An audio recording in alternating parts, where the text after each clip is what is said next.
ایک مرتبہ پھر انوار رمضان کی اس خصوصی افطار ٹرانسمیشن میں K21 نیوز کے پلیٹ فارم سے برادران اسلام آپ کو آپ کی میزبان دستفی خوش آمدید کہتی ہوں. اور مغفرت کا عشرہ دوسرا عشرہ جس کے اوپر بات کر رہے تھے اپنے علماء کرام کی طرف بڑھوں گی. شیخ وقار احمد رحمانی صاحب کی طرف جاؤں گی. میں چاہوں گی کہ مکمل کر لیں اپنی بات, پھر علامہ سجاد شبیر رضوی صاحب کی طرف بھی بڑھوں گی. تو مغفرت سے مراد یہ ہے کہ جب اللہ کسی پر رحمت کی نظر ڈالتا ہے تو رحمت جو ہے اس کے گناہوں کو دھوتی ہے. جب گناہ دھلتے ہیں تو پھر مغفرت ملتی ہے, اور جب مغفرت ملتی ہے تو پھر اس کو جہنم سے آزادی مل جاتی ہے. یہ رمضان کا سیدھا سیدھا ایک خلاصہ اللہ کریم نے ہمارے سامنے رکھا کہ اس مہینے کو جو شخص پائے وہ ایمان کے ساتھ صدق کے ساتھ روزے رکھے اور رات میں قیام کرے. یہ قیام جو ہے یہ روزانہ کی بنیاد پر ہے, مگر رمضان کے اندر اس کا جو قیام ہے وہ طویل ہو جاتا ہے, جو تراویح کی شکل میں ہمارے سامنے موجود ہے. اب جو لوگ تراویح پڑھتے ہیں نہیں پڑھتے یہ ایک علیحدہ بحث ہے, مگر قیام جو ہے وہ آپ کو کرنا ہے, چاہے آپ اپنے گھر میں نماز پڑھ رہے ہیں چاہے مسجد میں نماز پڑھ رہے ہیں. اور بہتر یہ ہے, اللہ کے نبی کا فرمان عالی شان ہے کہ فرض نماز مسجد میں ادا کی جائے اور نفائل جو ہیں اور سنتیں جو ہیں وہ گھر میں ادا کی جائیں تاکہ گھر میں برکتوں کا نزول ہو, گھر کے اندر برکتوں کا نزول ہو. تو مغفرت کا یہ جو عشرہ ہے یہ اللہ نے اس لیے رکھا ہے کہ زیادہ سے زیادہ جو عوام الناس ہے وہ اللہ کی طرف رجوع کرے اور اپنے گناہوں کی معافی مانگے, کیونکہ اللہ کریم ہر بندے کے لیے یہ چاہتا ہے کہ جب اس سے گناہ ہوئے تو وہ اللہ کی طرف رجوع کر کے اپنے گناہوں کی معافی مانگے. اور اللہ کو وہ بندہ بہت پسند ہے جو اللہ کے سامنے استغفر اللہ ربی من کل ذنب واتوب الیہ کہے, یا یہ کہے کہ اللہ میری توبہ قبول کر لے. جیسا کہ آدم علیہ السلام سے خطا ہوئی تو انہوں نے سب سے پہلا توبہ کی اور توبہ اللہ نے قبول کی تو ان کو معاف کر دیا. اسی طرح میں آپ سب گناہ گار ہیں, ہم دانستہ نادانستہ ہم سے گناہ ہوتے رہتے ہیں. وہ دانستہ نادانستہ گناہ اللہ کریم سارے معاف کرتا ہے. اس کا ذریعہ اللہ نے کہیں شب قدر کی رات میں بنایا ہے, کہیں عید کے دن میں بنایا ہے, کہیں عید الفطر میں بنایا ہے, کہیں جمعے کے دن میں بنایا ہے, کہیں کسی وقت کی گھڑی اور ساعت میں بنایا ہے. مقصد اس کا مفہوم یہ ہے کہ اللہ یہ چاہتا ہے کہ جب بندے سے گناہ ہو گیا ہے وہ صدق کے دل سے جب اللہ کی بارگاہ میں ایک دفعہ کہتا ہے اللہ میں نے آپ کی بارگاہ میں توبہ کی, آئندہ میں یہ کام نہیں کروں گا, تو اللہ اس بندے سے خوش ہوتا ہے. اور خوش جب ہوتا ہے تو پھر اس پہ رحمت بھی نازل کرتا ہے, اس کو مغفرت بھی دیتا ہے, اس کو جہنم سے بھی آزاد کرتا ہے. نبی کریم صلی اللہ علیہ وسلم کا فرمان عالی شان ہے, شعبان کے مہینے میں, رجب کے مہینے میں, کیونکہ رجب اللہ کا مہینہ, شعبان نبی کریم صلی اللہ علیہ وسلم کا مہینہ, اور رمضان اللہ کے بندوں کا مہینہ ہے. تو آپ نے اپنے صحابہ سے کہا کمر باندھ دو, کمر بستہ ہو جاؤ, تیار ہو جاؤ, تمہارے سامنے ایک ایسا مہینہ آ رہا ہے جس میں تم نے ایک چھوٹی سی ادنا سی نیکی کی تو اس کا اجر و ثواب 70 گنا بڑھا دیا جائے گا. اگر رمضان میں کوئی شخص 1 روپیہ اللہ کی راہ میں صدقہ دیتا ہے تو اس کو 70 گنا ملے گا, اور اللہ اسی روپے کو اگر قبول کر لیتا ہے تو 700 اور 7000 تک بھی یہ بات چلی جاتی ہے.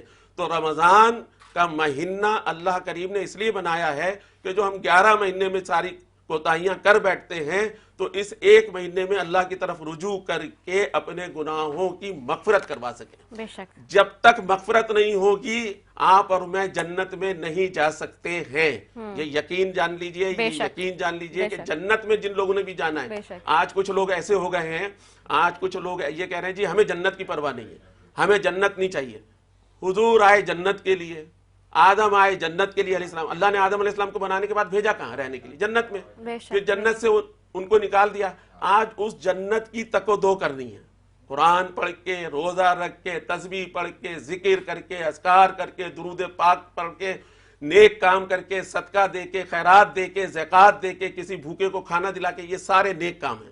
اور جب آپ رمضان میں یہ کرتے ہیں, یہ تو سارا سال آپ کو مجھے کرنے چاہیے, مگر اگر جب آپ رمضان میں کرتے ہیں تو اس نیت اور ثواب سے کہتے ہیں, اس کا آپ اجر دیکھیں, اس کی آپ روٹین دیکھیں کہ آپ پورے معاشرے کو اس وقت دیکھیں, ہر جگہ, ہر چوراہے پہ, ہر گلی میں, ہر روڈ پر, ہر تنظیم والا, ہر ویلفیئر والا, ہر عالم, ہر مفکر, ہر محدث, چینل, یہ سارے اس بات پر دلیل دیتے ہیں کہ جی لوگوں کو روزہ کھلوایا جائے, لوگوں کو روزہ کھلوایا جائے. وہ روزہ ہم اس لیے کھلواتے ہیں کہ اس کا ثواب جب اللہ ہمیں دے گا تو ہماری مغفرت فرمائے گا. ہاں جی بالکل آپ نے صحیح کہا. میں علامہ سجاد شبیر رضوی صاحب آپ کی طرف بھی آتی ہوں, اور دوسرا اشرا مغفرت کا اشرا جس کے اوپر ہم بات کر رہے ہیں, اور بے شک ہمیں ہمارے ہر دم لب پہ یہی دعا ہونی چاہیے کہ رب تعالیٰ ہمیں جو ہے وہ گناہوں سے توبہ ہو ہماری, اور مغفرت فرمائے ہماری, ہم سب کی, آنے والی نسلوں کی جو گزر چکے ہیں ان کی. تو جی مغفرت کے اشرے کے حوالے سے کیا کہیں گے؟ اعوذ باللہ من الشیطان اللعین الرجیم. بسم اللہ الرحمن الرحیم. شہر رمضان الذی انزلت فیہ القرآن. پیر صاحب نے بڑی اچھی گفتگو کی اور بہت سے سوالات جو ہے وہ چھوڑے پیر صاحب نے اپنی گفتگو میں. یقیناً ہم جو ہے وہ مغفرت کے عشرے میں شروع ہو گیا ہمارا, جی, اور رحمت سے مغفرت میں داخل ہونا. بے شک اس پہ ہمارے علماء نے کئی بڑے مباحثے کیے ہیں اور بڑی بڑی کتب لکھی گئی ہیں کہ یہ پہلا عشرہ رحمت کا, دوسرا عشرہ مغفرت کا, اور تیسرا عشرہ نجات کا.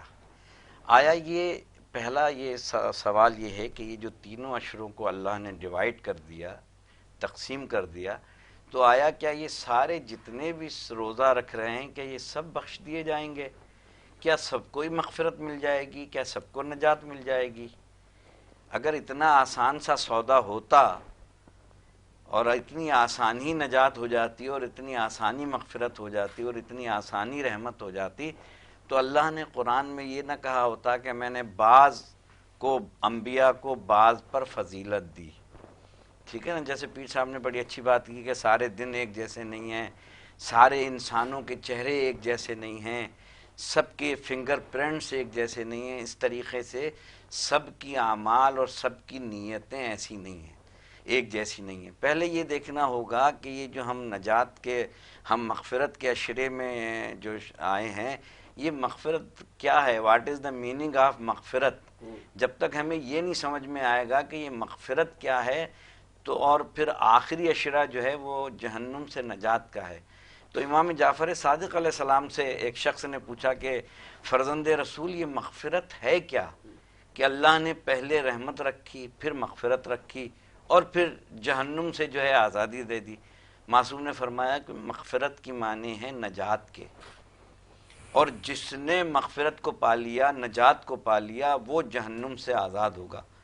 تو اس شخص نے کہا کہ فرزند رسول کیا سب کو نجات مل جائے گی؟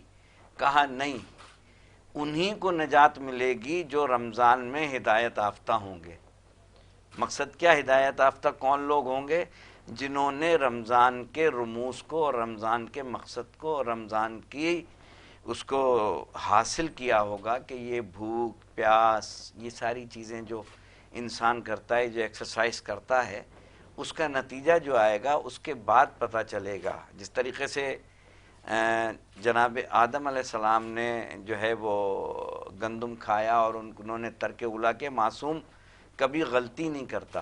حضرت آدم علیہ السلام نے غلطی نہیں کی تھی بلکہ ترک اولیٰ کیا تھا, اور اللہ نے دنیا کو بتانے کے لیے ان کو جنت سے جو ہے وہ یقیناً جو ہے وہ نکالا, اور یہ ایک امتحان تھا, ہر نبی کا اللہ نے امتحان لیا.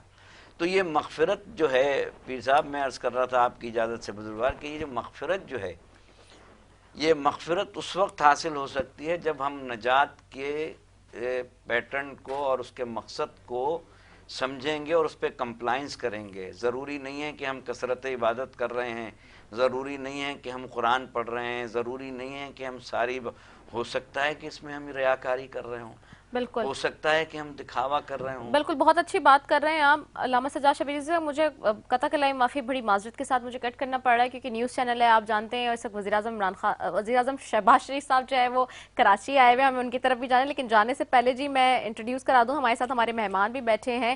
حیدر رضوی صاحب ہیں, senior corporate relationship manager ہیں Indus hospital and health network کے, اور ان کو بھی ہم اپنی ٹرانسمیشن میں خوش آمدید کہتے ہیں. Thank you so very much Haider Rizvi صاحب کہ آپ ہمارے ساتھ یہاں پہ موجود ہیں. لیکن یہاں مجھے ایک وقفے کی طرف جانا ہے, اور شہباز شریف صاحب چونکہ اس وقت گفتگو کر رہے ہیں تو ان کی طرف بھی جائیں گے, اس کے بعد واپس آ رہے ہیں. السلام علیکم ورحمۃ اللہ وبرکاتہ.